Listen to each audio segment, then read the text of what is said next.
잘못된 일을 눈에 보지 않잖아요. 안 보죠. 심지어 조류효과가 있을 때 또는 그 질병이 들었을 때 그 무수한 생명을 산채로 섭니다. 그렇습니다. 그런데 우리는 도덕적인 게 있나요? 없습니다. 그러니까 폭력은 즉 인간에 의한 인간을 향한 더군다나 동물 생명체를 향한 폭력은 줄어들었나요? 은폐되었나요? 은폐예요. 그렇죠. 그게 문명이다. 그게 문명이다. 그게 문명을 비판하는 핵심적인 고리죠. 철학자들은 이런 거 하는 겁니다. 예술가들이나 철학자들은 이런 식의 즉 우리가 은폐한 진실을 예술가는 가서 우리가 느끼게 하는 거예요. 그래서 불편하죠. 진정한 예술은 불편하죠. 그럼 네. 닭고기 먹을 때 야 이거 어떻게 죽었을까 이런 거 생각해요. 그러기에는 너는 식탐이 있더라. 아니 그 인간이 이렇게 큰 공격성을 갖게 된다고 했잖아요. 가축화로. 이 그렇죠. 피해를 그럼 줄이거나 이거를 좀 막을 수 있는 방법도 마지막으로 해주셔야 되는 거 아니에요? 그래야 되겠죠. 네. 그러니까 그게 이제 흔한 말대로 하면 최근에 이런 공격성이 아까 아마 과학자님께서 이 과제를 가져오신 것도 네. 은폐된 공격성이 훨씬 더 강해지고 있는 것은 네. 과학기술의 발달이긴 하지만 동시에 우리가 SNS, 가상세계가 워낙 지나칠 정도로 폭력적으로 발전한다. 그걸 깰 수 있는 방법이 뭘까? 가장 큰 문제는 우리가 이 가축화의 가장 큰 문제는 뭐냐면요. 우리의 삶의 방식을 외조화시킨다는 거예요. 다른 주인에게. 우리 삶의 가축화의 가장 중요한 특징이 뭐냐면 가축이 된다는 것은 네. 가축의 주인한테 나는 어떻게 살고 어떻게 내가 생존을 하는 대신 모든 생활 방식을 그렇게 맡기는 거예요. 그게 가축이지. 가축이잖아요. 네. 그러면 오늘날 우리가 AI 시대에 혹시 사유는, 생각은, 감정은, 기억은 외조화시키고 있는 거 아닌가? AI 시대. 외조화를 시키면 시킬수록 우리는 보이는 데는 얌전하지만 보이는 데서는 얌전하지만 보이지 않는 데서는 가혹한 폭력을 너무나 쉽게 자행하는 거 아닌가? 이게 과연 좋은 문화인가? 그래서 사실은 이 가축화에 저항할 수 있는 그나마 유일한 힘은 뭐냐? 여전히 우리가 생각, 감정의, 기억의 주권자가 될 수 있어야 됩니다. 그리고 더 중요한 거냐? 이 주권자가 나 혼자 주권자가 아니고 주권이라는 것이 얘는 오랜 역사가 먼저 민주주의 역사는 간단해요. 한 사람이 주권자에 대한 시대에서 다수가 주권을 주다가 이제는 모두가 주권자인 시대 왔잖아요. 근데 모두가 주권자인 시대에 우리 모두의 주권이 지금 어디에 바뀌고 있냐? 다시 말하면 AI 빅테크에 우리의 주권이 외조화됩니다.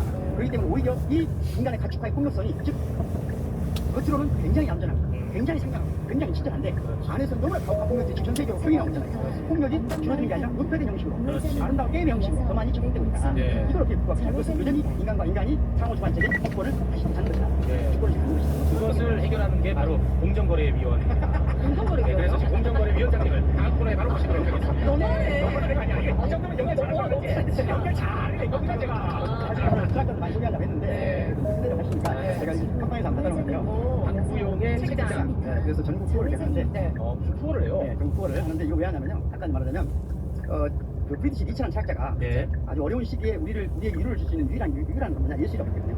예술. 예술만이 우리를 위로할 수 있다. 예술. 하지만 지금 우리에게 필요한 건 리질리언스, 회복 탄력성이거든요. 그 회복 탄력성은 예술을 찾자. 그래서 세계적인 또 국내 최고의 젊은 작가들, 작품들, 4개 문학 작품을 철학적으로 해석하는 생각을 좀 투어를 하고 있어요. 그래서 네. 지금 서울은 이미 다 거의 마감됐는데 다른 지역도 아마 팟빵에 삽니다. 네.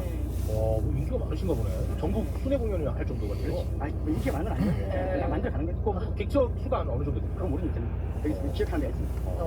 와. 네. 그렇네요.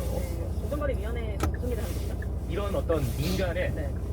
욕망이 끝도 없이 무서워지죠. 네. 그렇죠. 그리고 권력을 가지면 가질수록 그 욕망은 더 커지겠지. 그러겠죠. 그렇지. 네. 그러다 보니까 기업의 독과점 문제가 심각해지죠. 네. 그러면서 우리가 지금 만나드린 게 쿠팡 사태. 쿠팡이죠. 그런 부분은 놔두면은 더 커지면 커졌지 덜 한쪽으로 가지는 않아요. 아. 그때 공정거래위원장이 빠따들고 와. 이 새끼들 하면서 죽지. 아 그래요? 그게 공정거래위원회가 하는 역할입니다. 그래요? 그래서 남아가지고 질문을 하셔야 아, 될것 저는 진짜 요즘 오히려 탈탈해가지고 앉아있어. 그러니까 앉아있어야 돼. 탈탈해서 아주 어. 불편하지만 어. 공정거래위원회님께서 이거 빡까 쳐주면은 나 그렇지. 그냥 간수하고 탈탈 계속합니다. 앉아있어.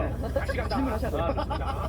자, 그러면 우리 두 분과는 여기서 인사 나누고요. 네. 저희는 계속해서 공정거래위원장과 함께 쿠팡의 이 정말 욕심, 욕망 이 부분에 대해서 공정하게 한번 만들어 보겠습니다. 네. 가축화시킵니다. 알겠습니다. 쿠팡의 가축화. 네. 국민 대변인이에요. 상태에서 이어갑니다.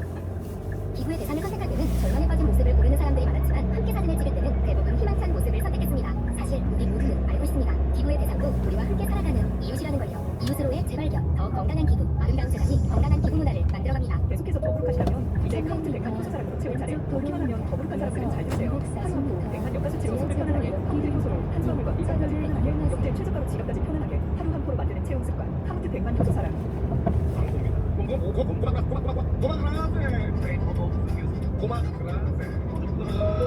잠시 후 왼쪽으로 이어서 246m 지하철로 옆길입니다.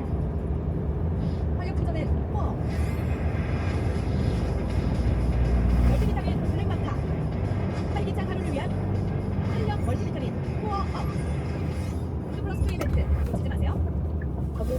에너지 안전을 위한 실시간 원격 통신 여러분이 한 번에 해결해드리는 통합 FMS 시스템 제25 지금 이 순간 빠른 사업 현장에서 여러분과 함께하고 있습니다. 안정된 통합 FMS 시스템 진행들을 담당해주세요. 압도적 재미 매불쇼는요 아름다운 재단 기부문화 캠페인 카페에서 직관 탑스 강남도시 사랑 스페인 스피릿 고마그라세 멀티비타민 블랙마카 후어 통합 건물 관리 FMS 시스템 진행수와 함께합니다. BDS 사랑해요 BDS. 네? 우리 오빠들 덕질하는 이유요? 아이 그냥 뭐 실력은 바랄 것도 없고요. 자기 관리가 얼마나 철저한지 몰라요. 우리 오빠들 자기 관리 비결 그건 알래요? 다른 넘치어방으로 든든한 다이어트 합니다. 저탄고지 혈당 관리 든든한 다이어트가 필요하신가요? 그럼 무관한 무첨가 100% 땅콩빵과 넘치어방으로 200% 고소함까지 챙겨보세요. 알갱이가 씹히는 고소한 크런치와 부드러운 식감의 스무스 이렇게 두 가지 맛이 있는데요. 사과와 함께 먹으면 맛과 든든함을 함께 챙기실 수 있습니다. 이렇게 땅콩 버터에 좀 찍어가지고 진짜 엄청 고소해요. 이렇게만 먹으면요 올해 다이어트 쫙쫙 성공합니다. 매불쇼 이벤트도 있는데요. 먼저만 꼭 2개 이상 구매하시면서 김세제 매불쇼라고 적어주시면요 설탕 대신 제가 아들루스 함께 증정해드립니다. 전기 리츠 고객 지금 바로 제해주세요.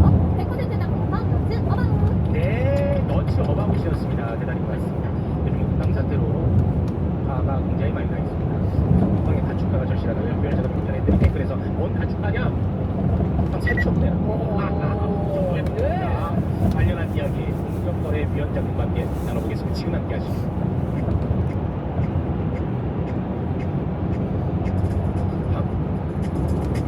자, 국방에 대한 이야기를 나누기 위해서 오늘 아주 훌륭하신 분들 나오고 계십니다. 먼저 1승이네 민생만 챙깁니다. 오늘 그냥 민생 가봅니다. 네. 하고 안진걸 소장님 박수 모십니다. 안녕하십니까.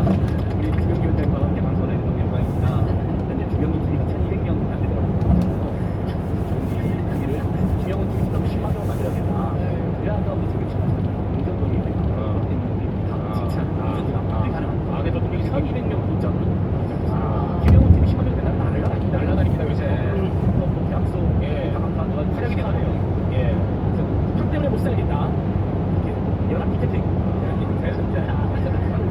알겠습니다. 예, 옆에 이제 한 팀을 이루는 소개해야 돼요. 이제 모시고 나왔으니까 매불쇼에는 이제 처음 출연을 하시고 저는 이제 처음 뵙는 분인데 이분이 이제 그 자영업자의 원인 보호를 위해서 그냥 인생을 던진 분이랍니다. 다 중소상인 자영업자 총연합회 사무총장입니다. 이성원 사무총장. 나와주셔서 어떤 역할을 하시는 분인지 짧게 소개 부탁드리겠습니다. 저희가 스폰서의 투쟁이 없어서 굉장히 오랬어요. 사실 그리고 제가 스폰단체가 대한민국에서 무려 쿠팡 때부터 쿠팡을 추천하고 쿠팡에 대응하기 위한 자영업자 비대위를 만든 굉장히 스폰서의 투쟁 역사가 오래됩니다. 우리 그러면 선생님은 자영업을 하셨던 분이에요? 네, 자영업을 하다가 지금 상품으로 하고 있고요. 생존을 하고 계십니다. 지금도 자기 자영업을 하고 있고 사실상 거의 수익을 얻고 있거든요. 이런 식으로 보시는 정말 예.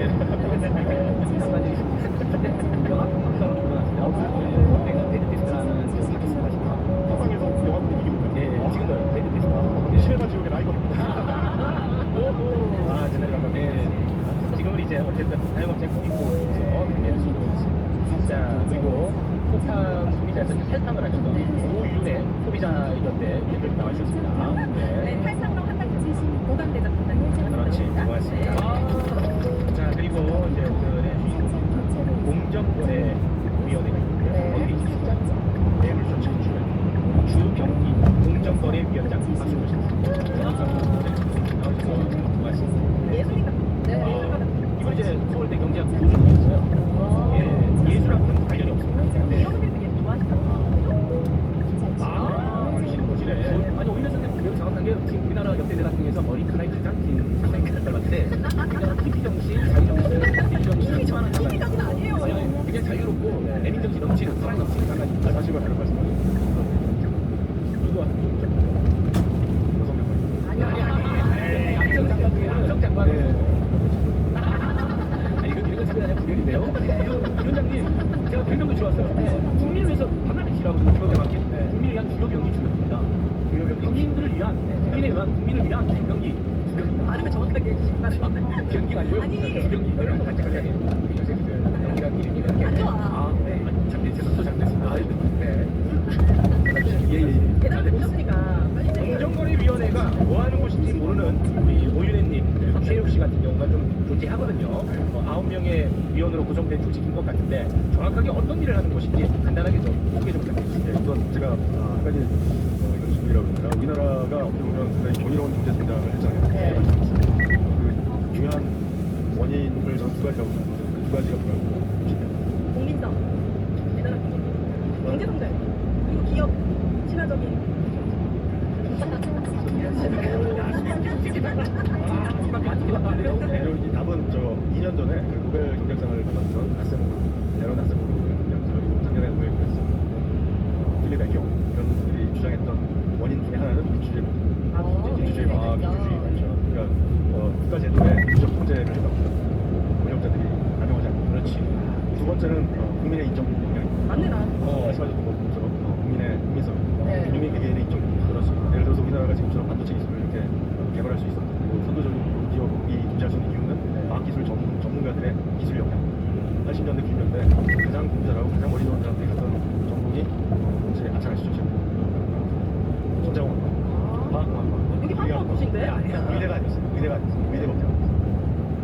그런 이제 그래서 이제 질문이 공정거래위원회 뭐 하는데 네. 경제 질서를 시장 질서를 민주적으로 통제하는 거죠. 경제가 발전하려면 민주주의가 필요한데 민주주의의 장점은 권력을 장악한 사람들이 손세력으로서 어떤 경제 진보, 기술의 혁신을 막지 않는 그런 민주적 통제가 작동해야만 혁신이 일어나죠. 그 가장 민주적 통제의 가장 중요한 것이 경제 질서의 민주적 통제입니다. 그러니까 경제력을 키워서 힘 있는 기업이 나중에는 혁신을 통해서 힘을 키웠어도 궁극적으로는 그 힘을 과도하게 독과점력으로서 남용하게 되면 새로운 혁신, 새로운 창업가들이 진출할 수 있는 길을 다 막아버려. 경제가 다시 혁신을 지속할 수 없어요. 공멸이야, 공멸. 그래서 시장 질서를 자본주의를 민주적으로 통제하는 힘의 균형을 만드는 것이 공정거래위원회. 그럼 그동안 일 안 한 거 아니에요? 계속 우리나라가 독과점이 많아? 그러니까 이제 교수님 오시기 전에. 아니 그럼 제가 좀 구체적으로 좋은 말씀. 예, 좋은 말이야. 네. 그럼 민주적으로 통제한다는 게 그 통제적 방법은 예를 들면 어떻게 독과점을 어디다 해 어떤 기업이 그럼 그럴 때 공정거래위원회가 할 수 있는 통제 방법은 어떤 법을 만들어서 법을 무엇이 불공정한 행위인가, 무엇이 독과점력의 과도한 남용인가. 예를 들어서 카르텔, 강압을 해서 가격을 올리는 행위. 그렇지. 그런 행위들은 이제 대표적인 독과점력의 남용. 이제 카르텔이 일어나는 경우가 강압이 일어나는 경우가 독과점이 형성된 시장에서. 그리고 자영업자들을 거래상 지위를 남용해서 갑질을 해서 자영업자들의 어떤 노력의 대가를 채취하는 행위. 네. 나쁜 단가를 제때 주지 않고 그렇지. 단가를 주지 않고 그런 행위. 그러니까 무엇이 불공정한 행위인가를 우선 네. 법을 위반하는 기업가 그리고 사업자를 이제 법적으로 과징금을 처분을 한다든지 벌금을 내게 한다든지 경우에 따라서는 형벌을 가하고 이런 방식으로 처벌할 때 힘의 균형이 있는 것이죠. 아니 그 법적 규제는 예를 들어서 수사기관에서 수사해서 사법부에서 하는 거 아니에요? 그러니까 사업가에 대한 행정적 제재 그리고 보통 이제 우리 과징금이나 과태료 이런 것들을 이제 공정거래위원회가 하는 거예요. 근데 이 법이 다 있는 건데도 불구하고 이게 계속 커지는 거는 과징금 내용이 좀 손방망이. 그렇지. 좋았다. 사람이 없어서 그런 거 아니에요? 맞죠. 그것보다 더 좋았어. 일단 법 체계부터 우리가 우리나라의 법 체계에서의 과징금 산정 비율이라든지 수준이 다른 선진국에 비해서 과도하게 낮아요. 그리고 낮은 과징금조차도 제대로 처분하는 게 아니고 그것도 아까 말씀하셨듯이 손방망이 처분. 그러니까 예를 들어서 시장 지배적 사업자가 자기의 지위를 남용해서 갑질을 해서 다른 사람의 성과를 채취하는 행위. 여기에 대해서 EU에서는 관련 매출의 30%를 과징금으로 거둘 수 있게 해줬습니다. 네. 우리나라는 그 과징금 비율이 6%. 그리고 6%도 제도 6%까지 행사하는 게 아니고 상당히 낮게 행사하고 있었어요. 그래서 그 무엇으로 과징금 비율을 다른 선진국 수준으로 높여야 되고 네. 그것을 집행하는 어떤 규칙이라든지 고시 시행령 이런 것들을 그러니까 제재력이 있도록 만들어야 됩니다. 알겠습니다. 자 그러면 이야기를 좁혀서 하겠습니다. 북한의 불공정 행위에 대한 이야기를 좀 해볼까요? 좀 위원장님, 오늘 좀 위원장님이랑 같이 오신 우리 공정위 직원분들이 굉장히 그 위원장님 발언에 문제가 생길까 봐 걱정하는 거지. 이러고 보시네. 사람 부담스럽게 이러고 봐. 재밌으니까. 아니야. 왜 저렇게까지 그러네. 그런 느낌 안 나요. 네, 편하게 하시죠. 네, 그렇게 하고 있습니다. 위원장님 눈빛이 엄청 강렬한 거 알아요? 눈빛이 장난 강렬해요. 아니에요. 예술가 기억. 잘못 걸리면 큰일 나요. 큰일 나. 야, 그럼 좋지. 그럼 국민한테 좋은 겁니다. 카리스마. 좋습니다. 네. 북한의 불공정행위. 일단 제가 그동안 이제 언론에서 다룬 거, 매부쇼에서 다룬 거를 짧게 정리하고 이제 두 분에게 마이크를 넘겨서 진행을 하도록 하겠습니다. 네. 먼저 쿠팡이 판촉 행사 비용을 납품업체에게 전가하는 분이 있었습니다. 이거는 진짜 심각하거든요. 쿠팡이 이제 수급업체들에게 판촉 행사를 위해서 최대 70%까지 싸게 팔게 하고 그럼 잘 팔릴 거 아니야? 네. 그럼 70%까지 싸게 팔게 했으면 70%를 누가 감당해야 돼? 적당히 감당해야지. 자기들이 판촉 행사로 했는데 근데 그거를 수구 업체에게 전가했다는 게 있었거든요. 그런데 이렇게 하면 이건 하도법 위반에 떡 떨어지는 불법 행위입니다. 네. 그럼 요거 이제 법적 처벌을 받아야 될 거 아닙니까? 네. 법적 처벌을 받아야 돼. 네. 그런데 법적 처벌로 가지 않으려면 합의제도 같은 게 좋습니다. 합의제도. 그게 공정위에 동의 의결 절차 같은 게 있어요. 그리고 여기에서 잘 서로가 조율이 되면은 법적 처벌을 안 받아도 돼. 대박이잖아. 기업 입장에서 좋은 거야. 네. 그런데 범법 행위 자체가 너무 중대하면 합의로 끝내면 안 될 거 아니야. 처벌 받아야 될 거 아니야. 네. 그래서 여기 합의제도로 가기 전에는 검찰총장하고 이야기가 돼야 돼. 근데 이때 검찰총장이 이 사건은 너무 심각하다. 이 법적으로 가야 된다. 라고 했거든. 그러면 법적으로 처벌 받으러 가면 그 절차를 밟으면 돼. 그런데 공정위가 이 합의제도 동의 의결 절차로 그냥 가고 있어 지금. 이 공정위가 공정하지 않다는 논란이 일고 있어요. 왜 그러셨어요 진짜? 이거 너무 서운하고요 제가. 아니 그러니까 저처럼 사실 예, 이거 문제는 이게 이제 동의결에 대해서 좀 오해가 있을 수 있어요. 그러니까 동의결의 기본적인 취지는 내가 공정위에 제재로 갔을 때 내가 예상할 수 있는 경제적 제재가 있을 거예요. 예를 들어서 100억의 과징금을 물어야 된다. 그러면 거기에 상응하는 피해 보상이라든지 아니면 상응하는 어떤 사회적 기여를 그 당사자 간의 합의를 통해서 이끌어가는 게 동의결이죠. 예, 이게 동의결의 장비가 경제적 제재에 관점에서는 균형이 맞춰져요. 동의결로 내가 처벌받나, 실제로 조사를 받아서 내가 처벌받나, 동일한 경제적 제재의 균형성 이걸로 해야 됩니다. 이게 이제 이 동의결의 기본적인 취지고, 동의결이 그러면 왜 필요하냐? 동의결로 가게 되면 당사자 간의 합의를 빨리 진행해서 만약에 납품 단가를 제대로 못 받은 이제 납품업체가 있으면 납품업체에게 바로 배상을 해줄 수 있습니다. 그래서 동의결 절차로 가면은 손해배상, 속도가 빠르다는 거예요? 빨리 해줄 수 있는 장점이 있고 처벌을 해줍니다. 그러니까 이게 그러니까 처벌의 히스토리가 남지 않습니다.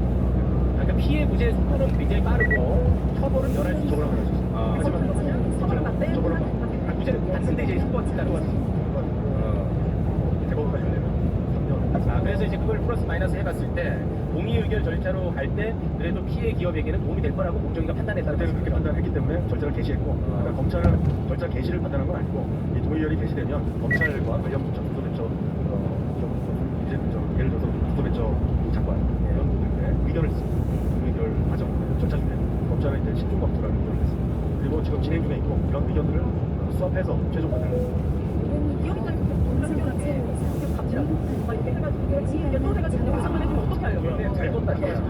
기업 입장에서는 경제적 제재의 수준과 동의결을 통한 손실 보상, 피해 보상 이런 수준이 균형 있게 그러니까 기업 입장에서는 법적 제재로 가나 동의결로 가나 똑같은 경제적 보상을 지금. 근데 제가 오히려 지나신 것처럼 이재명 정부의 공정이 완전히 달라지고 있잖아요. 근데 그동안 저희가 공정거래를 신고를 엄청 많이 했잖아요. 제가 참여연대나 민변이나 그랬었죠. 공연하고 네. 그럼 이 동의의견 제도를 악용하는 경우가 몇 번 있었습니다. 그러니까 사실은 송방농 정도의 보상으로 그렇지. 빠지고 동의의견 해줘버리고 그래서 경제적으로도 기업들이 별로 부담 안 지고 그렇지. 검찰 형사적으로는 또 면하는 이런 걸로 지금 악용되었기 때문에 동의의견을 매우 신중해야 된다. 그리고 아마 이재명 정부에서 검찰도 이 북한권을 동의의견을 사실상 허용해서 안 된다는 의견인 건데 굉장히 일각에서 추진하다가 그것이 이제 언론에 보도가 잘 받은 거죠. 네. 그래서 이걸 어떻게 가실 거예요? 그 사건은 일단 이제 제가 취임하기 전에 이미 동의결 절차로 그렇죠. 들어갔고, 맞아요. 그리고 근데 이제 똑같은 쿠팡 사건이라도 사건의 규모가 큰 사건이 잘하잖아요. 제가 이야기하면 실제로 과징금 청구 갔을 때도 과징금 크지 않아요. 그러니까 북한이 저지른 것이 어마어마해서 방금 그 판촉 네. 한쪽 떠넘긴 거. 옛날에 대형마트 같은 거 이제 2.5% 납품했던 전형적인 갑질이 아니고 맞습니다. 공정거래를 주로 하고 있는데 네. 그걸 딱 걸린 거죠. 예. 근데 북한이 저지른 죄가 그것은 사실은 제일 문제예요. 나쁜 죄지만 너무 나쁘지 않아요. 그러니까 앞으로는 이제 그런 이제 비슷한 사건들이 누적이 되면 전체 사건을 병합해서 점수 조절을 한다든지 이런 방식. 예, 뭐 다룰 게 많기 때문에 요거는 뭐 요 정도 선에서 넘어가도록 하고요. 그리고 그 쿠팡이 인기 상품을 자기 쿠팡 자체 상품으로 출시해서 사실상 약탈해가는 행위. 이게 진짜 심각한 문제인 것 같더라고요. 이거 얼마나 심각한지 한번 좀 구현 가능하겠습니까? 우리 공정거래위원장님이 분노할 수 있겠어요. 예를 들자면 그런 거죠. 제가 맛집 식당을 운영하고 있어요. 근데 쿠팡이 없는 거서 CCTV를 달아놓고 제 레시피를 훔쳐먹고 그리고 내일 아침 자신의 식당을 열고 제 레시피를 가지고 훨씬 더 싼 가격에 그렇지. 음식을 판매하는 겁니다. 근데 장사가 되겠습니까? 안 되죠. 더 큰 문제, 많은 분들이 지적 안 하는데 쿠팡의 매출 40조 가운데 사실상 저희 같은 자영업자들이 판매하는 매출 그렇게 높지 않습니다. 8, 90%는 사실상 자기 제품을 판매하는. 진짜요? 쿠팡은 저희는 저 개인적으로 플랫폼이라고 부르지 않습니다. 너희들은 그냥 판매업자야 라고 부르는데 그 중에서 PB 상품이 차지하는 비율은 사실상 5%에서 10%밖에 안 됩니다. 그러면 저희 같은 입점업체들이 영업을 하면서 쌓아놓은 데이터를 가지고 PB를 만들었잖아요. 네. 이거보다 더 큰 문제는 자신들의 상품을 판매할 때는 그 데이터를 활용하지 않았을까? 그런 의심을 저희는 하고 있는 거죠. 네. 쿠팡하고 다른 이제 대형 유통업종하고 차이점이 뭐냐면 쿠팡이라는 플랫폼이고 플랫폼 안에 어마어마하게 큰 실험실을 가동하고 있습니다. 반면에 백화점 같은 경우는 PB 상품을 백화점 같은 경우는 이제 납품업체들이 납품을 만들어서 개수라든지 납품업체의 운영이라든지 그 한도가 규모가 작을 수밖에 없잖아요. 이게 물리적인 공간이 네. 제한돼 있고 그렇죠. 플랫폼은 물리적 제한이 없잖아요. 그러니까 수십만 수백만의 소매자들이 물건을 사고 납품업자들이 수거하는 거대한 실험장이에요. 그렇죠. 정답지를 다 알고 있는 거지. 이 거대한 실험장을 이용해서 납품업체들이 이제 어떤 상품을 개발할 때는 상당히 많은 노력이 필요합니다. 이 상품이 과연 인기 있는 그렇죠. 스스로 이제 판단해야 되고 이 상품을 가장 싸게 공급할 수 있는 공급망을 구축해야 돼요. 네. 이게 뭐 다른 나라일 수도 있고 그런 많은 노력이 있고 그걸 이제 어쩌다가 쿠팡 실험실에 가져와서 이게 성공할 때가 있어요. 대박 날 때가 있어요. 그러면 그 납품업체에게 노력의 대가를 충분히 보장해 줘야 돼요. 당연하죠. 그런데 그걸 보장하지 않고 그 노력의 대가를 쿠팡이 PB 상품을 통해서 약탈해 가는 거죠. 약탈해 갈 수 있어요. 네. 거대한 실험장에서 내가 PB를 이용하면 반드시 성공할 수 있는 기회를 쿠팡은 얻게 되고 그런 약탈적 비즈니스를 제재하는 것이 네. 지금 플랫폼 경제에서 아주 중요한 과제입니다. 그래서 위원장님, 이 플랫폼 업체는 PB 상품을 못 팔게 규제하면 안 됩니까? 위원장님 정도면 해낼 수 있을 것 같은데요, 제가 봤을 때. 적어도 네. 이 상품을 아까 말씀드린 납품업자들이 개발한 그 노력의 대가는 충분히 보장해줘요. 네. 아니, 원천적으로 아예 차단하자는 거예요, 저는. PB 상품을. 플랫폼 업체는. 그러니까 그 데이터를 네. 독점하지 못하도록 하는 규제도 고려할 수 있습니다. 네. 그러니까 데이터를 이제 어떻게 하면 플랫폼 업체들이 독점하지 않고 데이터를 공유하고 그리고 이제 데이터를 만든 사업자들에게 데이터에 대한 권리를 주는 그런 입법도 미래에는 필요합니다. 근데 이 문제는 이제 미래로 가십니다. 당장 처리하기에는 좀 우리가 지금 가지고 있는 현실이 지금 온라인 플랫폼 구조한 법도 좀 없는 상황이기 때문에 근데 그때 매부쇼에서 들어보니까 이게 뭐 잘 될지 안 될지 실험도 필요 없이 잘 나가는 상품 공장에 가가지고 쿠팡이 우리한테 물건 줘서 쿠팡으로 패키지. 아니, 이렇게 실험이라는 게 사실상 그렇게 그 실험장으로 쿠팡이 활용을 하고 있다는 거야, 비유적으로. 근데 이제 쿠팡 자체에서는 그 실험의 비용도 들이기 싫어서 그러니까. 잘 나가는 회사의 제품을 공장에 찾아가 자기네들이 쿠팡으로 패키지 바꿔가지고 맞아요. 약탈한 거잖아요. 맞아요. 이건 엄청나게 범죄고 이거 심각한 범죄야. 엄청난 처벌을 받아요. 그렇지, 오윤혜. 사업 기회를 약간 당연하죠. 네. 근데 이게 계속 이걸 막을 죄가 없다면 위원장님은 저희만큼 화가 안 나실 것 같아. 저는 진짜 이거 너무 분노했거든요. 너무 깜짝 놀랐어요. 이게 정확하게 불공정이죠. 그래서 그 이제 저 불공정한 이런 PB 사업에 대해서는 네. 저희가 앞으로도 그렇죠. 지금까지도 네. 규제하고 있었고 앞으로는 네. 더 엄정하게 규제해야 된다고 생각하고요. 예, 위원장님. 아, 걱정 말 거예요. 이런 거는 진짜, 이건 그야말로 도둑질이잖아요. 예. 이렇게 하면 어떻게 업체가 살아남겠습니까? 네. 이거는 우리 위원장님 진짜 다시는 이런 일을 못하게끔 근절하겠다고 한마디 좀 해주시면 안 되겠습니까? 그러면 이 메시지 자체가, 메시지 자체가 이런 공룡 기업들에게 경고로 다가갈 거 아닙니까? 예방 예, 차원에서. 근절하기 위해서 최대한 노력할 거고요. 네. 중요한 것은 또 입법입니다. 우리가 이런 온라인 플랫폼 비즈니스에 이런 플랫폼에 특화된 창출적 사업 방식을 규제하려면 규율하려면 플랫폼에 특화된 예. 그 부분 관련해서 자영업자 입장에서 감히 공정거래 위원장님에게 시장에서 벌어지고 있는 심각성을 지금 덜 느끼고 계신가? 아, 좋아요. 지금 우리 MC님이 말씀해주신 핵심 내용은 네. 심판이면 심판만 봐라. 왜 선수를 주냐? 그 말씀을 제 얘기잖아요. 이게 단순히 쿠팡 안에서 벌어지고 있는 게 아니라 네. 쿠팡이 취급하고 있는 모든 상품으로 인해 해당 산업이 다 망가져. 공멸이야. 왜냐하면 제가 말씀드린 지금 쿠팡의 각질 PB 상품도 물론 데이터를 훔쳐가기 때문에 문제가 되지만 PB 상품보다 훨씬 더 큰 리테일 상품, 제조사들에서 제품을 구입한 다음에 자신들이 직접 파는. 그러니까 1차적으로 저희 같은 자영업자들은 쿠팡이 입점을 해서 저희의 경쟁 상대가 누구냐? 바로 쿠팡인 거예요. 제가 쿠팡보다 더 싸게 팔 수 있는 경쟁력이 안 없습니다. 되죠. 불가능하죠. 그리고 더 큰 문제. 이 납품업체, 입점업체들에게 쿠팡이 최저가를 강요하니까 대기업, 심지어 CJ, LG 생활건설 같은 대기업들도 더 이상 나 납품 못하겠다고. 와, 대기업도. 두 손도가 다 들었습니다. 와. 그런데 결국은 쿠팡이 힘이 세니까 그들도 다시 돌아왔습니다. 다시 돌아와야 돼. 와. 더 큰 문제는 뭐냐? 그렇게 쿠팡에 굴복한 대기업들이 최저가로 납품을 해야 되잖아요. 쿠팡에 납품을 하려면 대한민국에서 가장 최저가로 납품을 해야 됩니다. 근데 문제는 이들이 이미 저희 같은 자영업자들하고 기존에 거래하던 라인이 있잖아요. 최저가를 맞추기 위해서 어떻게 하고 있냐? 기존 거래 라인들을 전부 다 종료하고 있습니다. 그러다 보니까 시중에서 최근에 가장 문제가 되고 있는 게 자영업자들에게 제품을 공급하던 대리점, 도매점들이 전부 다 계약 해지를 당하고 있습니다. 그러니까 자영업자 소매점 입장에서도 어떤 문제가 발생하느냐? 이런 교통 라인이 쿠팡 때문에 없어지니까 슈퍼에서 물건을 팔고 싶어도 제품을 공급을 못 받습니다. 그럼 어디 가서 제품을 사야 될까요? 쿠팡에서 제품을 사서 소비자에게 판매하는 이런 일이 벌어지고 있습니다. 이렇게 얘기를 하면 이렇게 생각하는 분들이 계실 것 같아요. 아, 그래도 그러면 최저가면 소비자한테 도움되는 거 아니야? 당장은 그렇겠죠. 이렇게 모든 판매 라인을 쿠팡이 독점했을 때 그때부터는 이 모든 것들이